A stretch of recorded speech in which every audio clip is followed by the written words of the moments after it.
Nice. So it's recording. You ready? Yeah.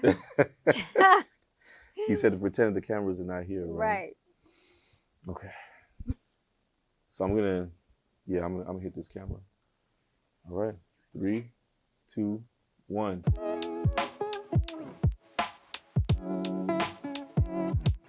Gonna just like quit the job or walk Right. out. We turn into family. Right. So yeah, she was joking like, we should do a podcast. We always say we'll be like The Office up in Yeah. here. It's very like dry comedy up in there. So I like it. Man, finding good people is like the best thing. So hard. It's hard. And it takes time. It takes time. And at first it used to bother me. I took it personal, because you're like, why me? Why are people like quitting this type of way? Why are people walking out? Or why are people, you know what I mean? Yeah. Like going off on you and just quitting. And then you realize like, hey, someone just quit at Chick-fil-A. So it's not me like, Chick-fil-A? How you gonna quit Chick-fil-A? So it's like everywhere. And then I hear my mom, she's like, oh, these people don't want to work, or this person just walked out. And I'm like, what? At they big old age, somebody walked out or didn't come back from lunch, Yeah. So you notice it's like universal. Yeah. It's not personal, although you do want to reflect on self and see like, what can I do different? Or, maybe my hiring process. Because sometimes, although the person just may not have been good, it could have been you saw that in an interview. And I just had to reflect on that because I was hiring a lot of people that I knew I shouldn't have hired to begin with. Yeah. Like, I mean, when people... I'm sure every time someone leaves, you can look back and pick a point where you were like, you know what? I don't know if this was the right thing to do. I'm so backwards. I would call the reference after they leave just to kind of see. And the reference be like, no, they're not rehireable. No, they can't. I mean, I would get an earful. And I'm like, really? Yes. People lied saying they didn't been at this place for so long. The last employer is like, good luck. I've had somebody tell me that before. And it's like, well, not good luck no more because they just walked out on me, So it was like the signs were there. I'm just, you just want someone in there. I was kind of desperate at one point because I needed help. Desperate hiring is the worst thing. I've done that so many times. God. Like we need someone as soon as possible, and then they come in and they're not good at all. And then now it's like I wasted all those months training you and having you part of the team. And you're seeing my trade secrets. Oh, I have contracts on that too. You got contracts on those too? Yes, and people think that, I'm going to find out, I will sue you.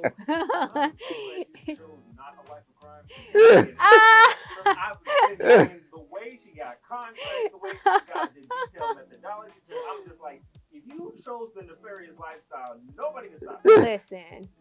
I wondered how that's going to go across with people when we put that out there. What? The booth rent contract piece. Oh, yeah. I'm sure some people, because, some people are going to be like, that's overboard, blah, blah, blah. But I don't care. It's not. And I'm sure people, they will say that, but it's like I say, it's consistency. I feel like I've been this successful because of those things and being consistent.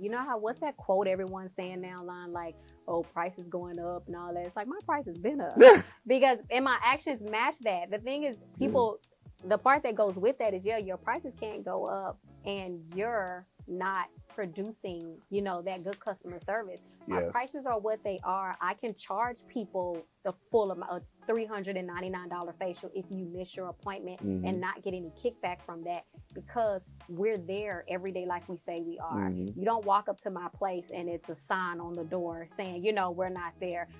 I'm not calling you, hey girl, I gotta go pick up my son, and or things like that. You know what I'm saying? Like, we're not canceling on you last minute. We're holding ourselves accountable to those same standards that we're expecting our customers to do. And I think a lot of new entrepreneurs, that is the thing. It's like you all aren't making this type of money or people are burning you and then you're getting online, trashing, talking about, oh, this person, sub people that then, no call, no show you. I just look back like, I don't have those problems. You know what I'm saying? Like, because you're not implementing some type of rules or policy. Right. You're making appointments through your DMs when you have a whole business line. You get what I'm saying? Who's going to take you serious? If I can DM you about appointments when clearly it says make appointments over here, but you're not even holding on to those standards, why should I respect it? You're chasing money. Yeah, they're chasing money. Yep. And But I had to make that, clear.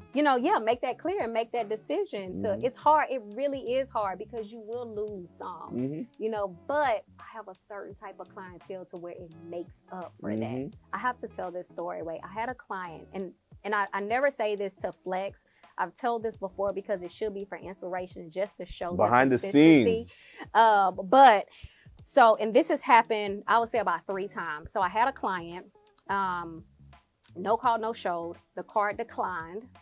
So at this point, I don't think we took deposits, but the card was still a dummy card, so we couldn't get the rest of the money, no. The whole, I don't think we didn't take a deposit. It was still the, just holding it or whatever. So we went and the card declined. She had so many services booked that day. I believe it was like $398 or something that we missed out on. Cause she booked, it was clearly like an hour and something, And so, and I always say this too, never have no attitude. You treat people the same way. I don't feel no type of way. You see me out or whatever, or if you come back, it's still, hi, thank you, whatever, but I'm still going to implement it. So our thing back then was if the card declined and we didn't get the payment, you couldn't book online anymore. You could only be a walk-in at this point because, of course, we don't trust the card. And if you wanted to book online, you had to pay what you owed plus the service that you were going to get. Because it's like once you put your new card on file, it's going to charge you for what it owed.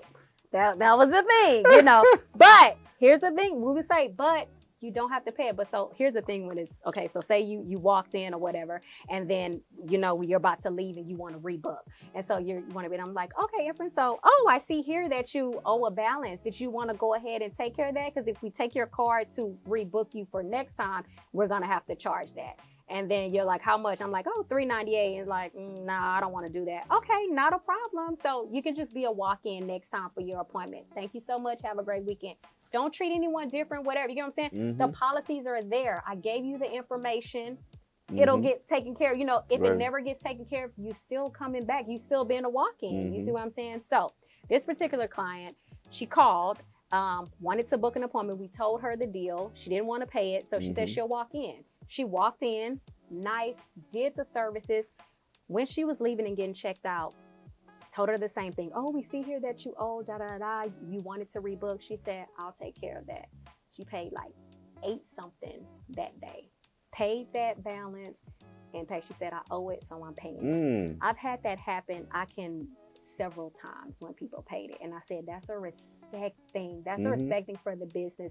That's not a flex or anything. That's just their respect that we've given. You give no attitude. You treat people no different. Here are the rules and the policies. I've given you that. And it's up to you. I've given you options. You see what I'm saying? Right. It's no, you treating people and doing that. And I'll tell another story. I had a person that I frequent their business. And I remember I was late. And I was so late that it pushed her behind for her next client. And that during that service, she had an attitude with me. She was just really like, giving me what, which, she had right to. But I said, look, let me tell you something. You need to raise your prices and you need to charge a late fee or charge the whole fee and make me pay a new appointment. Because that's not good customer service and that's not going to get money in your pocket. There's no reason why you should be sitting here having an attitude with me because I'm late. I understand, I apologize. But you should have a fee. If you had a fee or you charged, you wouldn't be worried about it. You've gotten paid. She upped her prices and she charged a fee. That's all you have to do. People will do. You have to teach people how to treat you in your business. You see what I'm saying? Why do you think people are scared to do that? Because they don't hold themselves accountable. Because they're not showing up on time to work. Because they're calling in and canceling on you last minute. I'm going crazy because I don't do that. And so, yes, when I tell you it's tough, to this type A personality that's always trying to be, but it comes with a high price that, I enjoy, but it is tough. It's just like the best basketball player in the world, the best entertainer. If everyone could do it, they would be it. But those people are the best because they're getting up earlier. They're working out longer and harder. You know what I'm saying? They're doing the things that you don't want to do. Facts. And that's just what I have done in business. And that's why I do not waver on my policies and all of that. And when you're very aware of the market. Yes. So you understand where you rank in the market. So when you know where you rank in the market, then you can charge that, because you understand, well, if you don't come to me, you're going to go to someone else. It's going to be unprofessional. Yep. They're not going to do what they say they're going to do. They're not going to be on time.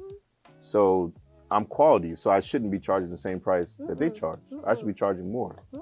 You know? And it's the time. Like I say, if it's not me, it's my staff. I have people to pay too. So when you counsel on them, they, you know, have to get paid.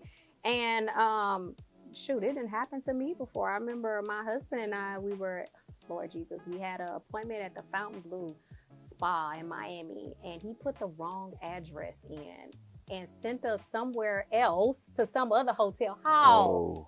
Yeah. And missed the appointment. $500.